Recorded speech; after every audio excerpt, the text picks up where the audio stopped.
Pursuant to Governor Baker's March 12, 2020 order suspending certain provisions of the open meeting law, general laws -C 30A number 18, and the governor's March 15th, 2020 order imposing strict limitations on the number of people that may gather in one place. This meeting of the Hubbardston Veterans Memorial Committee will be conducted via remote participation to the greatest extent possible. Specific information and the general guidelines for remote participation by members of the public and/or parties with a right and/or requirement to attend this meeting can be found on the town's website. No in-person attendance of members of the public will be permitted, but every effort will be made to ensure that the public can adequately access the proceedings in real time via Zoom. In the event that we are unable to do so, despite best efforts, we will post on the town's website a comprehensive record of proceedings after the meeting. End quote. So to get the meeting started, we have Sarah Wyman here, who is going to take the lead, who provided us with the agenda. And so Sarah, if you'd like to say a few words and we can get going. Yeah, so like Lori said, I'm more of a support, for the committee, just because I can't commit to a lot. Right now, my husband's actually deployed also, so kind of struggling with childcare and whatnot. So I appreciate letting me still be a part of it. So we're gonna talk about different things. We need to appoint a head. Hold on, buddy. Is anybody interested in that position? I'd be happy to serve as chair if there are no obligations. I'm not officially a veteran, so I would defer to either Tom or Steve should they want to take on that position. But I have a very definite interest in seeing this program go forward. So, right. Tom and Steve, are you okay with that? Yeah, yeah, it's fine by me. He's a good representative of us. Right, I can tell. Steve, you're good too? Oh, yes. Yep. Okay. All right. All right, I'll put the check in the mail to both of you. So. All right. Chair. All right. So other things on the agenda, we're going to talk about, design, location. Sorry, I have some noise in the background. If it's bothering anybody, I'm going to keep my mic muted most of the time unless I'm talking. So the biggest question I had was, do we have any specific requirements that you want, that qualifies a veteran to be named on the wall? My input for that, and I certainly welcome input from the other members, is I was taking the direction of the history books on the history of Hubbardston. And when I first read into that, it was saying that the following 28 men left Hubbardston to go serve in the, whether it was the Spanish-American War or World War I and World War II. And they always made reference to Hubbardston residents giving up what they were doing, giving up their livelihood, leaving their family, et cetera, et cetera. And so that was the sense that I started with. But I believe that's too restrictive. I believe that anybody who meets the definition of a Vietnam veteran who has lived in Hubbardston, does live in Hubbardston, and the definition for our committee members would be, as Sarah looked it up, because I was the veterans rep for the Department of Employment and Training in Gardner for a number of years. And I recalled it being, sometime in the 50s, but Sarah looked it up and she saw that it was 1955 to 1975.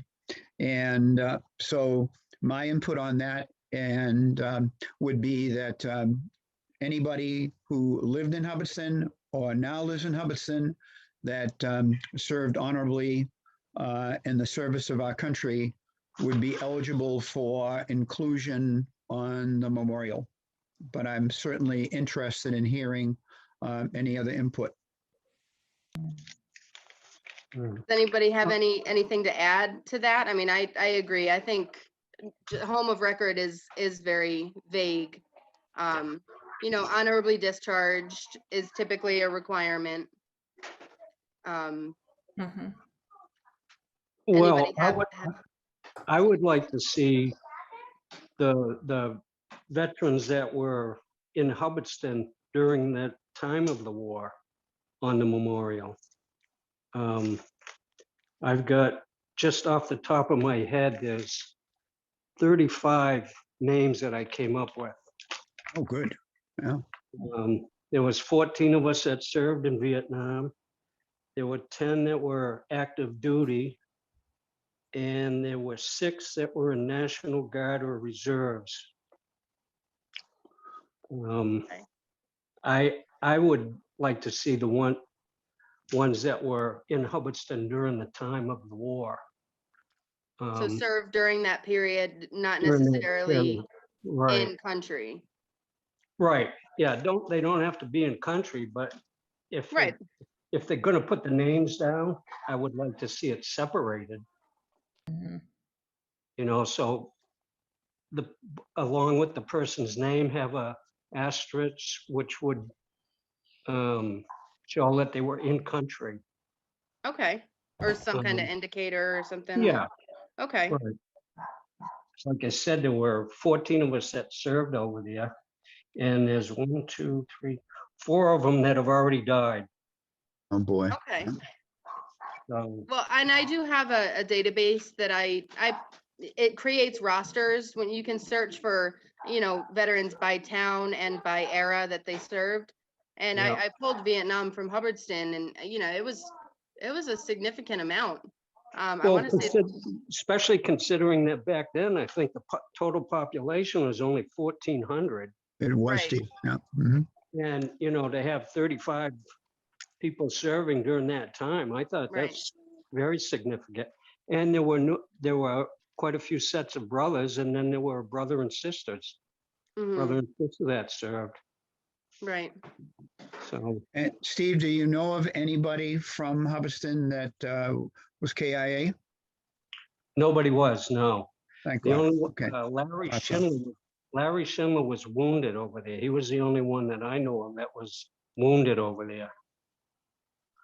The rest of us lucked out. This is Tom. Just to add to that about who should be on there, I agree with you. It's you know, I'm on a memorial with, I think, 3 stars for having 3 different deployments over there in Sheridan, Wyoming, because that's where I left, or that was my home of record. Despite the fact that I wasn't living in Wyoming when it broke out, but my home of record until I retired from the Navy while I was living here in Hubbardston. So I wouldn't think it appropriate for someone like myself to be on the Hubbardston Memorial. Well, I think it's anybody that moved into town after. They were probably, I think Hubbardston probably the only town in the state now that doesn't have a memorial for Vietnam veterans. So, and I think anybody that's moved in from other towns, they probably were in a town that had a memorial that they were included in. Dolores, how about you? We talked about your husband who served in the Korean conflict and was in the military until 1962 or 3. Correct. Yeah. So therefore, he is classified as a Vietnam veteran also. Right. Um, His is he- disability, PTSD, everything considers him a Vietnam veteran. Right. So, yeah.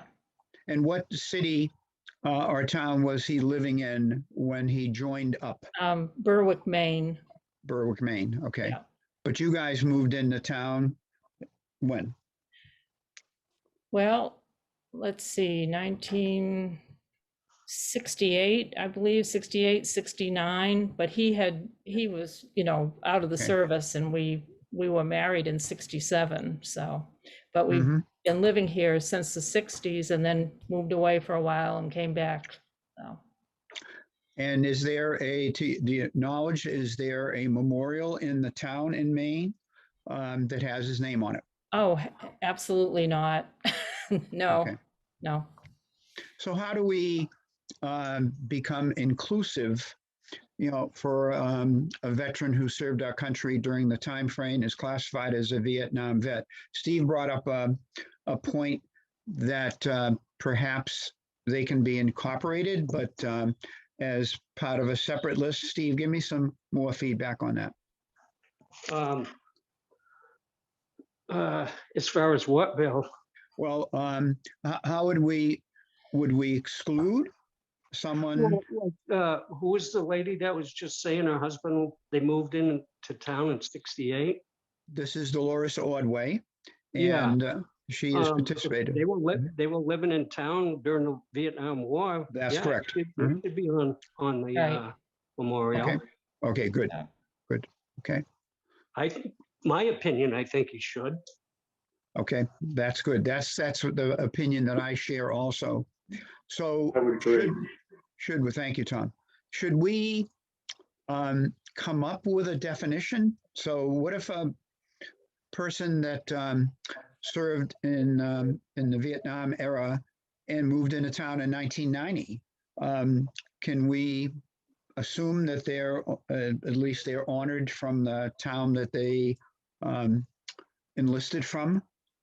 Should we have a shut-off date where we say that at some point they would not be included? Mm. Yeah, that's the tricky part. You don't want to insult any veterans, I don't want anybody feeling excluded as far as, if they served.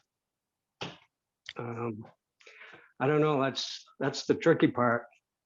Well, How do I you- think that once we begin to develop that roster, certainly Steve, with all the names that you've put together, and Sarah, what she has for the roster, and then I believe that we should also outreach, that we would post it on the town Facebook page, etc., and maybe on the board at the field, and reach out to make sure that we are all inclusive.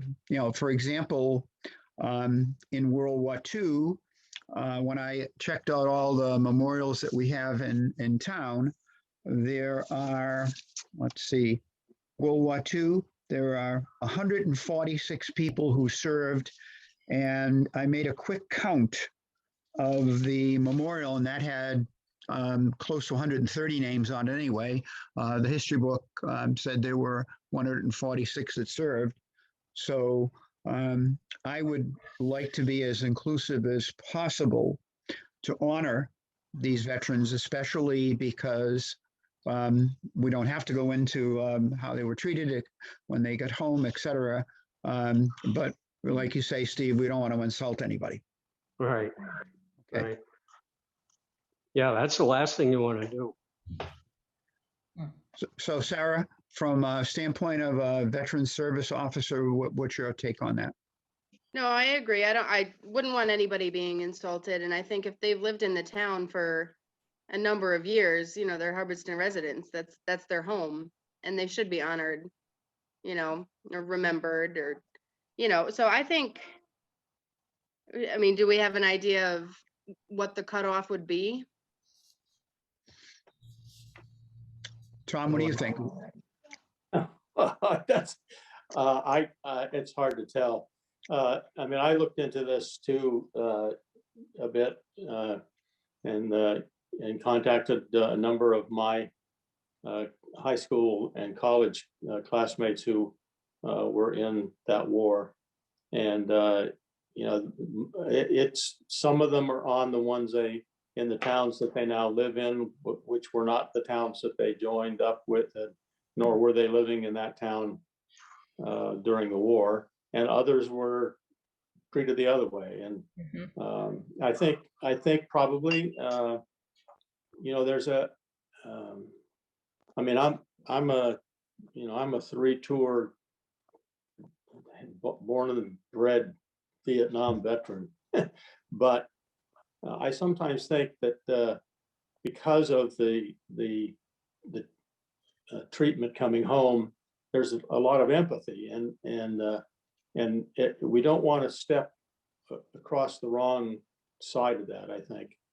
So, you know, I'm to me, if you know, I'll take myself as an example. You know, we moved into town in 1985. I was still on active duty. I didn't retire till '89. I spent 3 tours in country, and I wasn't living in Wyoming either. So, you know, I think you just have to try to figure out who's around, who lives in town that was in the war, and if they were there, you know. And it's kind of hard, I think, to separate out where they were living at the time they were doing this. So I'm sensing that we should be as all-inclusive as possible. And I don't believe that the numbers will be overwhelming, and that anybody who had served honorably should be included. And residents will know from being in town for a long time, you know, who are the ones that came directly from Hubbardston, but if they've now embraced our town as their place of residence, then they should be also honored on this memorial. Well, again, you know, if you leave someone off, it's going to cause a problem, I think, as compared to people who may think, such as myself, that you know, maybe that's, you know, stretching a little bit. I'm not going to complain, but the guy that's left off is going to feel really slighted. Anybody who was in the Vietnam War that lives in Hubbardston should be on it. I think anybody who lives here now should be on it. See, you okay with that? Regardless Sure. of where you came from, Okay, you were in super. the Vietnam War. Yeah, sure. Okay, great. All right. So, so I will, I'm not too sure, because at some point we're going to have to select a secretary, but for, but for the sake of this meeting, what I'll do is I'll share some notes with all of you and come up with the minutes of the meeting. And then at some point, we'll need to select a secretary, and at some point we may need to select a treasurer, but we can get to that at another time. One of the other points on the agenda was location. And I took the time over the weekend to go down to the center and take some photos. And I know you all are familiar with the center. And if you were standing in front of the school and looking across the street, we have a World War II memorial on the right-hand side. We have the largest of all three, which is the Civil War Memorial in the quote center. Next to that, and spaced out fairly equally, is the Spanish-American War Memorial and World War I. That's a combination of the two. And then there is, in my opinion, enough room to put the Vietnam Memorial. I'm not sure what steps we have to go through to get approval from the town, Board of Selectmen, et cetera, but there is room to the left of that World War I Span Am Memorial for one that is of equal size and dimensions as the World War II and the Spanish-American World War I. Those measure approximately 9.5 feet long by 5 feet high, and they have a beautiful copper insert that has the names listed and the dates and so on and so forth.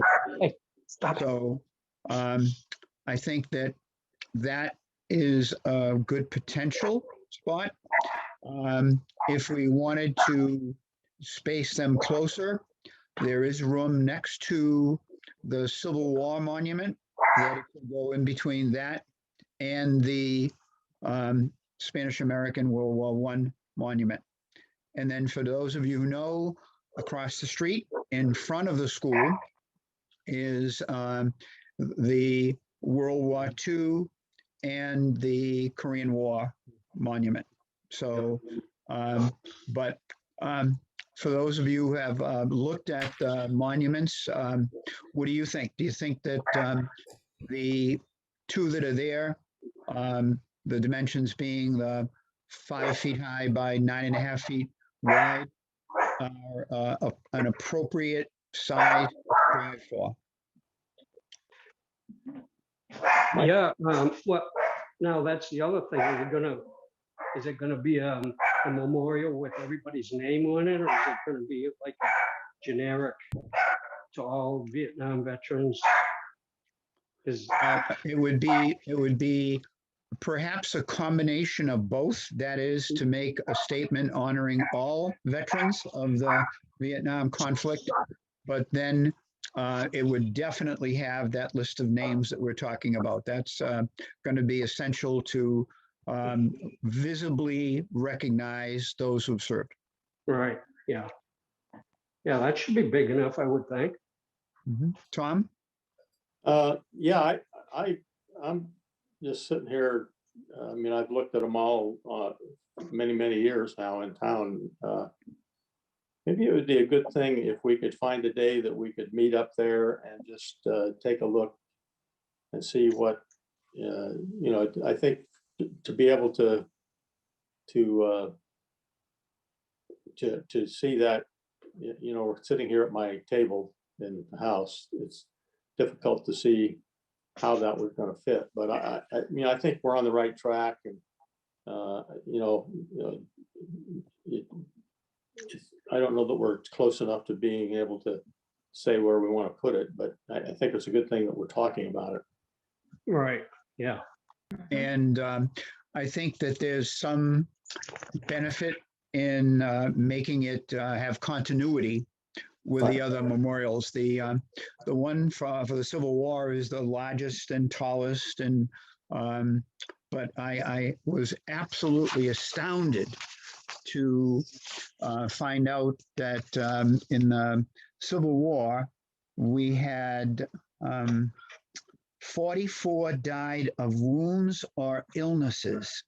And Steve, you made that point of the population of Hubbardston being 1,400 during Vietnam, and think about 1861, 62.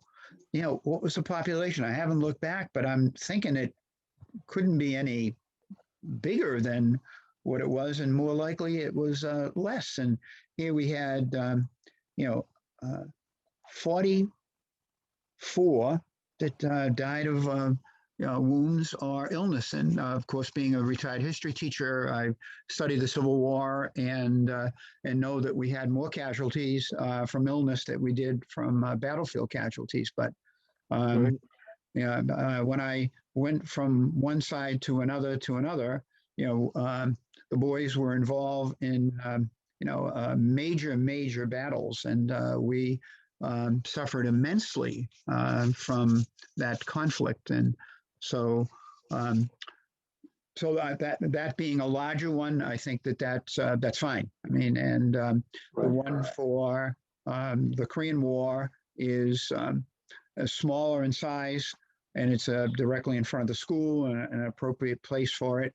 They also make reference to World War II on that one, but I think Tom's made a very good point that if we can rendezvous there and give it a physical look, that we can come up with a game plan regarding location and size and dimensions. So I looked carefully to see if there was the name of a company that had done the memorial for us.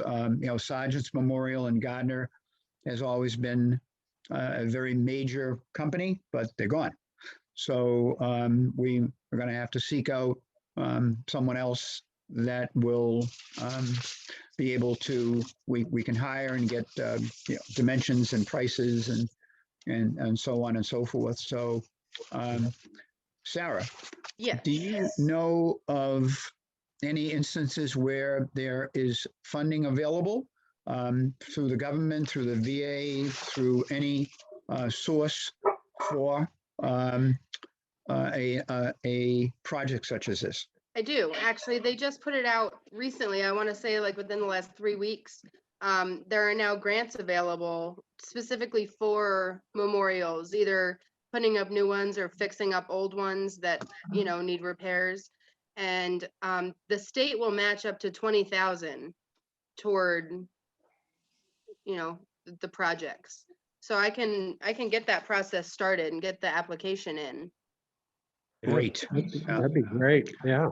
So are you saying that the state will match the grant that the federal government will give us up to 20K? No, it's the state will match, like if we raise so much I toward gotcha. it, Okay. the state will match that and it would be given to us as a grant. Sorry. Okay. That's great news. I was hoping that you'd have some input for us there. And that's great news because I have no idea. Any idea, Sarah, cost of something like this? Have you ever looked into that? Yeah, so actually Brian Smith emailed me. I don't know if anybody's familiar with him, but he's a resident in town and he's please stop, sorry. He's very interested in helping with the project too. I don't know if he's interested in being a member of the committee, but he did reach out to me. He couldn't make the last meeting, but he has already looked into different designs and price quotes and everything. Oh, Yeah, and so I have the email pulled up and he oh, it's on my phone, sorry. if He you said can it's give me about that, $6,500. What's that? if you can give me his email address, I'll reach out to him. But please read what he said. Right, so I'm loading, of course. But he did look into it. Okay, so here it is. He said, 6,500 for the statue, for the Vietnam era battle cross, which is the boots and the rifle with the helmet Yes. on Mhm. top, very recognizable image. So he said that's what the quote he was given. Yep. Was. And he's awaiting the official quote. So I think we need to do some shopping around and get quotes from at least 3 different companies. But I've looked into it. We were in the process of starting a memorial for the Global War on Terror in Westminster through the American Legion. So I did some research and I've been in touch with a couple companies too. And that is roughly the price. So that would be literally for the statue on the top of potentially on the top of our Right. memorial. And did Brian pursue that any further with the other components of a memorial? He hasn't, that's all he said in his email. I plan on talking to him in the future about it. I told him about this meeting. I was hoping he would come, so he could give us the specifics. But I do have his information, and I'll reach out to him, and see if he can fill us in a little more. Okay.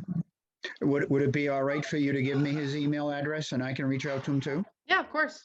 Okay, can you give that to me, Yeah, if you want it right now, it is. please? Oh, he sent it through the website. Oh, BF, BS, like Frank. He's Smith. BS at Frank Smith? No, No. BF Smith. But Okay, that's Bravo Foxtrot Smith. okay, got Bravo that. for, okay. Got it. Smith at bop.gov. Bravo B-O, Oscar Papa. okay. BOP.gov, Yes, okay. And do you have a phone number for him? I do. Thank you. Oh, it is 978-796-1001. Mm-hmm. Okay.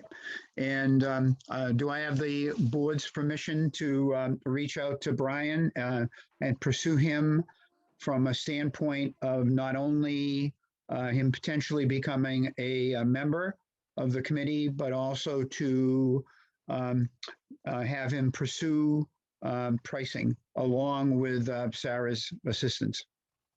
I'll make, That's Tom good. Collier, I'll make a motion, we do that. Yeah, sounds good Okay. to me. Okay, Steve, you second the motion. Okay, all those in favor? Aye. Okay, so I will be sure to reach out for him. And now, the town bylaws say that a committee of our nature needs to have 5 members. And Dolores, would you be prepared? I mean, you have other responsibilities in town. Let me sense your interest level and ability level by asking you if you would rather be a member of the committee, or would you prefer serving in an alternate role? Well, I could be a member of the committee. I would prefer that. Okay, all right. If it would be better for the group for me to be an alternate. For the CPC, I'm a member at large, so I wanted to join the historical part of it, but somehow I'm a member at large instead. So whatever works good for the group is Okay, fine. what is That's fine. CPC? What is CPC? Community Preservation Meeting Okay, all Society. right. Okay, and so as a member at large, does that give you voting privileges? Yes, yeah. Okay. And prior to us officially organizing and opening the meeting, Laurie mentioned to Dolores to get some paperwork and so on and so forth. Do you think that you could assist us as a member in a secretarial position or treasurer? Not treasurer. I've done that with other groups. I prefer not to do that. Secretary, I can give it a try. It looks like we're down to very few people that aren't committed to something here. So I can try being a secretary, whatever you would Okay, like. yeah, So, yeah. we'll take that up at the next meeting. All right. And because we will need to have, if indeed, Sarah, where there's going to be funding involved, we're going to have some official accounting.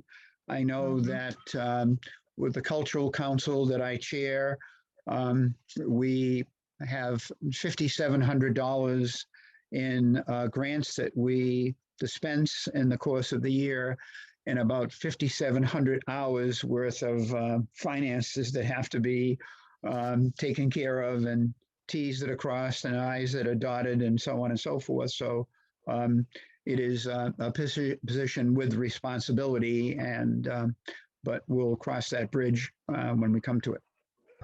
Mhm. Okay. Timeline also was on the agenda. and I voice the absolute opinion that Steve brought up at the beginning of the meeting, and that I won't use shameful because no one's to blame, but we are certainly remiss and late coming in on the idea of having a memorial for our Vietnam veterans. So I'm not going to put a timeline on it. I think this is a journey of 1,000 miles, but that we are taking the first steps here. And as long as we can continue to move the ball forward, that I think that this project will get done, and we'll try to get it done in a timely fashion and make it something that our residents and our veterans will be very proud of. I participate closely with the Vietnam Veterans Memorial in Worcester. Know a lot of the guys that are on the committee there. My son Patrick and I, each year, there's a car show at Green Hill Park in Worcester. And the Vietnam Veterans Memorial is there in Green Hill, approximately 10 minutes from where I grew up. And so every year when they have this car show, sometime around the 4th of July, and the memorial is right in the middle of the car show. Patrick and I and his wife, we set up with some of our cars and allow people to get their picture taken with the car, and with holding up props from my collection of Back to the Future stuff. And literally, as long as they make a contribution to the perpetuation of this vital memorial. So I'm very proud that we're able to participate vicariously in that event. So it's something that I look forward to doing the same thing here. Okay, what else do we have to cover? Sarah, from an agenda standpoint, what else do you think we need to cover in this very first meeting? Well, I mean, we talked briefly about design, what Brian had looked up, but I mean, did anybody have any other ideas for how it's going to look? Steve and Tom, have you seen other towns? Was there anything that was particularly impressive by seeing other memorials? And what do you have for thoughts and input on that? I haven't really looked at other memorials real closely. And, you know, if I go to a service, I'm back a ways from everything. But so I could go around to some of the different towns and look at them and take pictures. Actually, could take pictures of different ones. Steve, I like that idea a lot. Yep. If you will do that, Yep. and then at some point we can post those pictures so that we can all look at them, because I think we'll get some great ideas Right. from that. And so if I can delegate that responsibility to you, Sure. Tom, are you okay with that? I think you're muted, Tom. You're muted, Tom. Yeah. That's my dog was barking. I put it off. Yeah, I was listening to Steve, and I think that's a great idea to do that. I mean, I guess that my general thing would be that they should be consistent with the ones that we have up there. Right. I can tell you that I've seen a lot of them in my tours around the country since this is our 11th home. So the Navy sent me in a lot of places. I have never seen one put up that looks like the Vietnam Memorial down in DC. And I would have thought that probably some of them would have tried to do that. But most all of them have, you know, some attachment to fitting into the memorials on the location where they are. When I talk to Gerard Sharp again, I'm going to tell him about doing this, that we're doing this, and maybe he has a lot of pictures or information about that because he's the director in Montana now for the veterans. So he's very involved. So you all Gerard knew, was the former veterans representative for Hubbardston, correct? right? And Mhm. he also worked in Worcester. He had a position there, but now he does the same thing out in Montana. So he's, did you know him, Bill? Did I you did know? not have occasion to meet him. How about you, Sarah? Did you ever interact with him?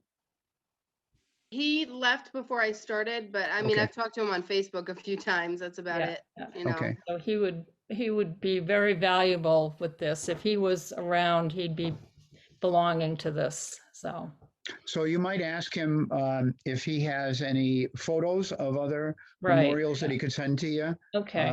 And we certainly welcome his input for sure. Okay. All right. Okay, good. I was hoping you had known him. So, yeah, Tom, did you ever have occasion to interact with him or Steve? Yeah, I did. yeah. Okay. What was his name again? Gerard Sharp was his name. He was the veterans rep for Hubbardston a short time, No, never.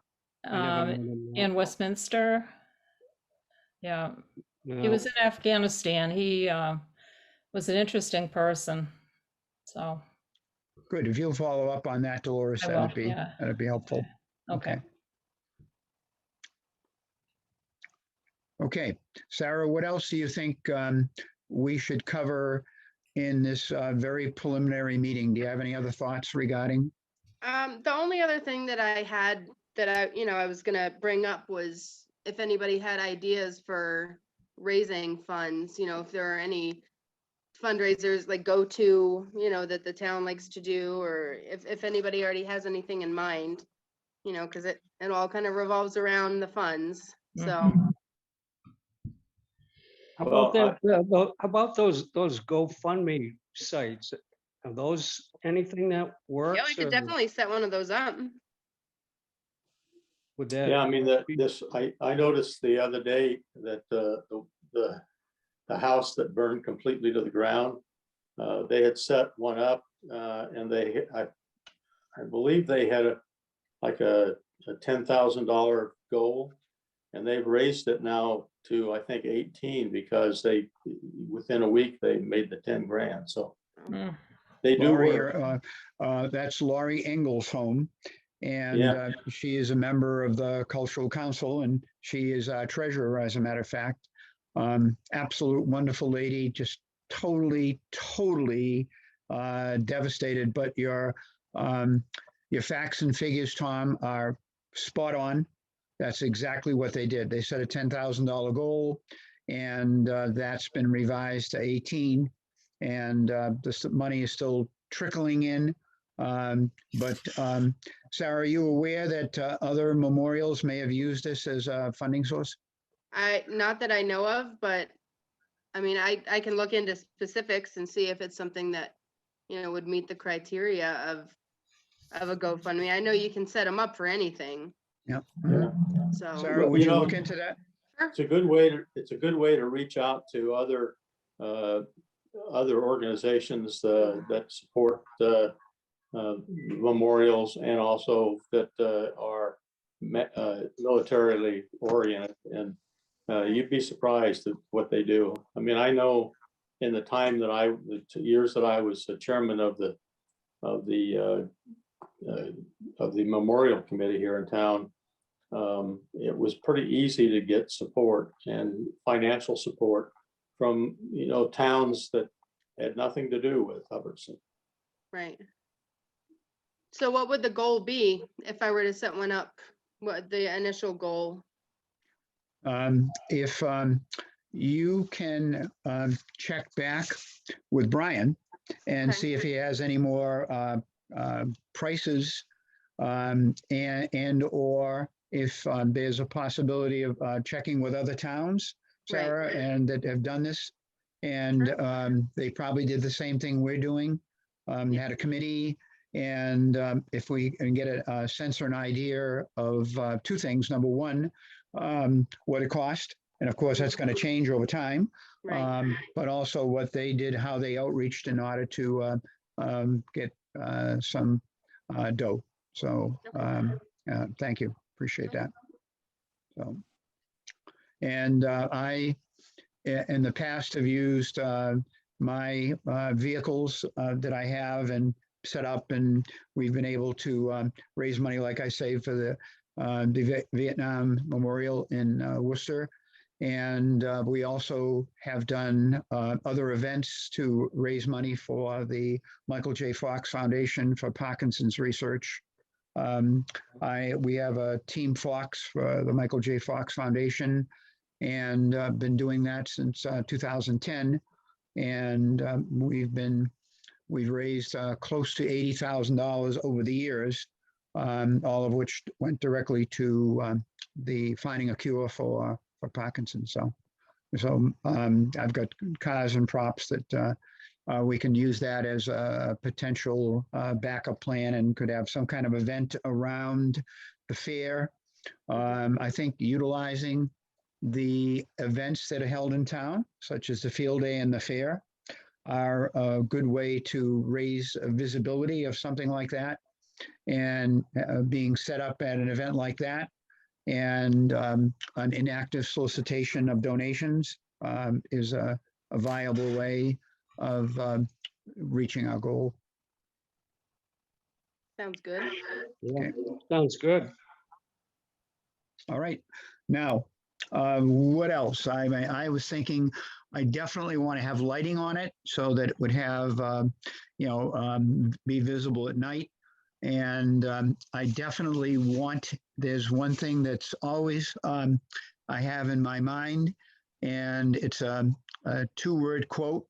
And both of our Vietnam veterans are fully aware or have heard it. And Welcome home. you bet, my friend, my brother, that's right. Welcome home. And I want that on the memorial, because, and I'll bet, Steve, when you go around, I'd like to hear that is also on the memorial, other ones that you see, but that's something I definitely want to have, and something that's pretty profound, because that welcome did not take place in the time frame when these guys came home, and were coming back and were told that they shouldn't wear their uniform, that they should change into civilian clothing, and were spit on, et cetera, et cetera. We're not going to dwell on that, because we're going to dwell on the positive. We're going to dwell on taking care of business and doing this right. Yep, that sounds good too. Okay. All right. Anybody have any more agenda items that they'd like to bring up? Just because I know you talked about how you didn't want to set a time frame on it. How do you feel about just maybe like a goal, just to base all these efforts on? Okay, I'll take input from our members. What do you think is a legitimate amount of time to take this from A to Z and get it done? I mean, Well, oh, go ahead, Tom. my thought would be that we would dedicate it on a Memorial Day, Mhm. and that we're certainly not going to do it this year. And I'm guessing that next year would be probably difficult to do, but I would think by 23, we probably could accomplish this. Okay. Steve, what do you think? I don't know, when we first talked to Ryan, and I believe, Sarah, you were there too, right? When we met, Yep. didn't we say Veterans Day this year? Well, that was initially, Right. You know, that of course, was our first. in the goal. virus thing, that's gonna throw, You're not going to get that done. everything off. Mhm. I think next year, I think it'd be doable. I was thinking, have the sources of funding secured, hopefully by around Veterans Day, maybe, and then installation and, everything by next Memorial Day. I think that's realistic. I do, yeah. And Tom has led the way for our Memorial Day services and ceremony. And it's the one time that we really do get a turnout. Mhm. And it's because it's so well organized and the components are vital, and we have our little parade. So I'd love to think that we would, you guys have brought up two very important dates. And I'd love to think that we could, we're setting a goal, and I like that idea. So if we were to set our goal to have the funding in place by this Veterans Day 2021, Mhm. and then that goal being that the memorial could be dedicated formally in 2022, that gives us more than a year to get it done. And I like the idea that we've got that potential of the grant available, matching funds, and we can drum up some responses and get some activities going. Like I say, we have two events that hopefully will take place, the field day and fair, that we can utilize as a medium to expose it, and then having the information on the reader board, and then setting up that GoFundMe page. I'm hoping that Tom is correct and we find that there are others out there, not necessarily Hubbardston residents, that want to participate in this activity. All right, so Sarah, we will set that goal if it's okay with the committee, that we'll shoot for Veterans Day this year for a funding source, and finishing our fundraising, and for Memorial Day of 2022 as our primary goal for the dedication. Right. I mean, I think that's a good timeline. Yeah, I do. I We'll think- make it happen. Yeah. All right, That's all I had. okay. Tom, Steve, anything more you want to add? Dolores? No, I can't think of anything. This secretary job that I have, I'm just kind of taking random notes here. Am I going to have to tell you at the next meeting what I've got, or what do I do? How do I conduct Why don't it? we, for, I won't say for simplicity, but until you get appointed to the board, I'll Okay. take care of the notes for this time, Oh, okay? good. And then I'm going to share those Okay. notes with That's all good. of you to make sure I haven't left anything out. But right. at some point, I would like to pass that torch along to you.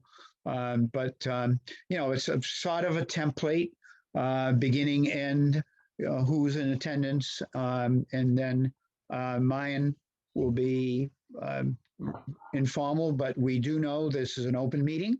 So the recording has taken place, and all of the words that were stated are available to the public.